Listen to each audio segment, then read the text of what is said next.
The brain is a complex network of billions of neurons. Neurons can be excitatory or inhibitory. Excitatory neurons stimulate others to respond and transmit electrical messages, while inhibitory neurons suppress responsiveness, preventing excessive firing. Responsiveness or excitability of a neuron is determined by the value of electrical voltage across its membrane. Basically, a neuron is more responsive when it has more positive charges inside and is less responsive when it becomes more negative.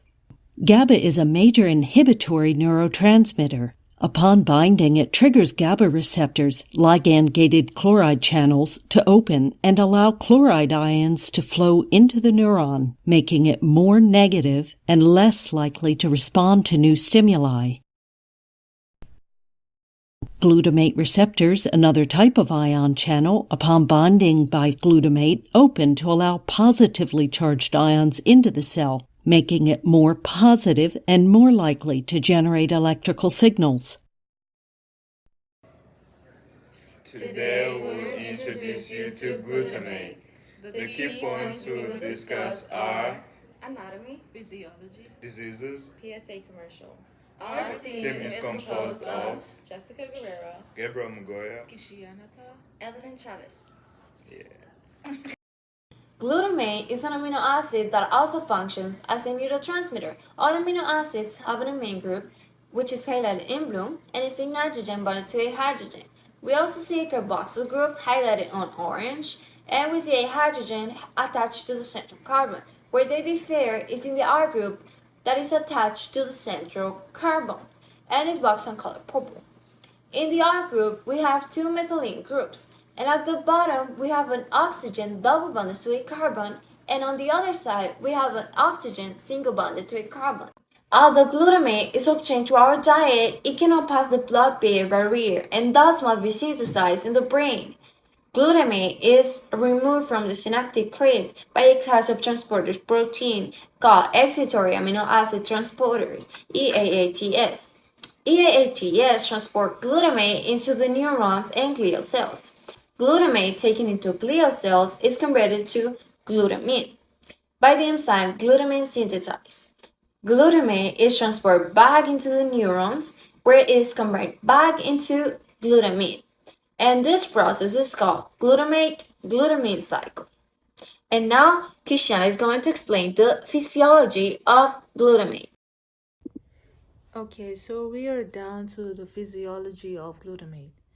Glutamate is a non-essential amino acid, which means it is able to be produced by the body. It can be synthesized in the body through distinct metabolic pathways.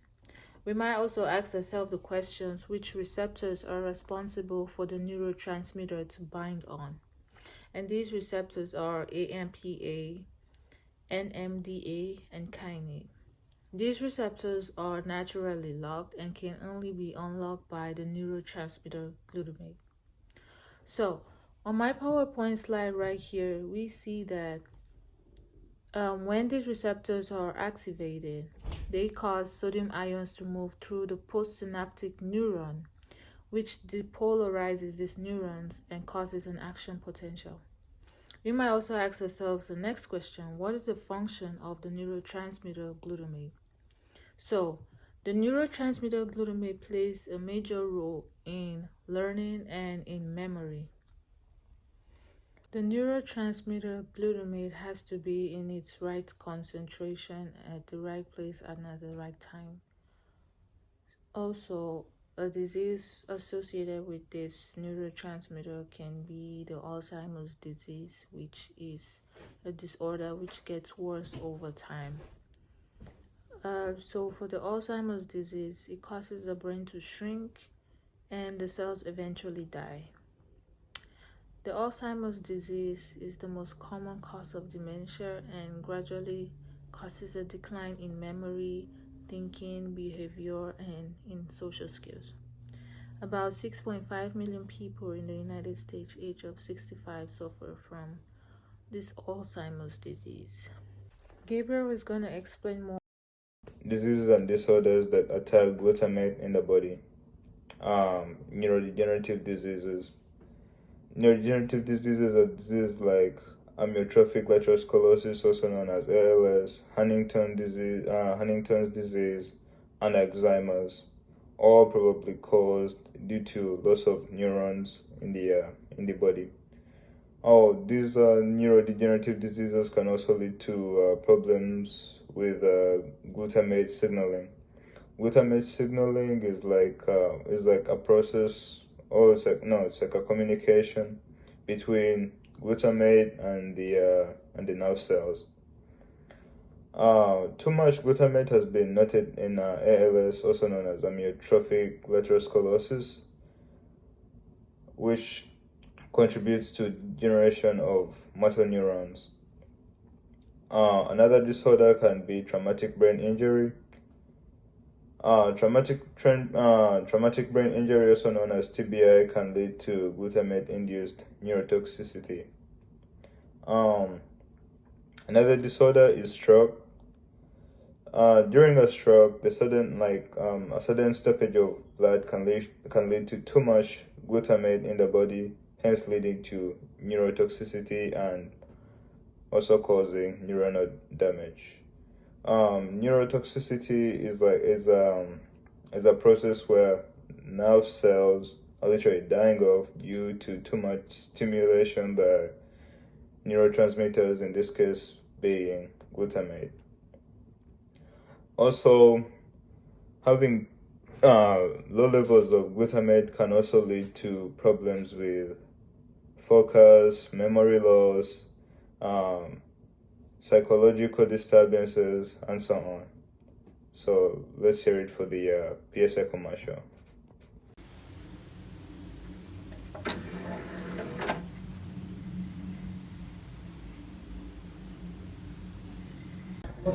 Good morning, Mr. Gabriel. I am Dr. Gabriel. I just wanted to ask you, how are you feeling today? Oh, I've been feeling acting recently, sad, don't have with friends and all that stuff. Oh, well, I was looking at your blood work and it makes a lot of sense because it seems that you have really high levels of glutamate. Oh, what is glutamate? Actually, the most common neurotransmitter in your central nervous system, which includes your brain and your spinal cord. Oh, what is excitatory? Well, excitatory just means that it activates the neurons to send electrical signals from one cell to another just to send that message. I get it, doctor, but why is it so important? Well, glutamate is important because it is responsible in managing your GABA levels. It also contributes to your mood, your emotions, learning, and your memory. So it's very important to keep those levels maintained. Yeah, not to bother you, doctor, but what does GABA mean? You're not bothering me. GABA is just an inhibitory enzyme. It's also known as like your anti-anxiety enzyme, and it basically just prevents signals from traveling, or it just slows those signals down. So how do I know my glutamate levels? Well, you can do this by taking your daily vitamins and supplements like vitamin D, vitamin C, magnesium, and I can also put you on some antidepressants if that will help. Oh no, but what if my glutamate levels get too low? Well, easy fix. You can just get your daily regular exercise. You can also include eggs in your diet, veggies, cheese, bone broth, things like that, because those things contain high levels of glutamate. Oh, I get it. Thank you, doctor. You're very welcome. Yeah. Nice to see you. Have a good day. Me too. Depression and anxiety are severe mental illnesses and should be taken very seriously. If you notice any signs of severe depression, anxiety, or any negative mood changes, make sure to talk to your doctor about your glutamate levels. You never know, it could save your life. If you want to learn more about glutamate, these are the references that we used. Thank you so much for watching. There go. Today we will introduce you to glutamate. The key points we will discuss. Okay, wait, I'm gonna just. Oh. Oops. Although glutamate is obtained through our diet, it cannot pass the blood-brain barrier. Glutamate is an essential amino acid, meaning it is able to be produced by the body. And this can be synthesized also in the body through distinct metabolic pathways. The receptors which the neurotransmitter binds to are kainate, AMPA, and NDA.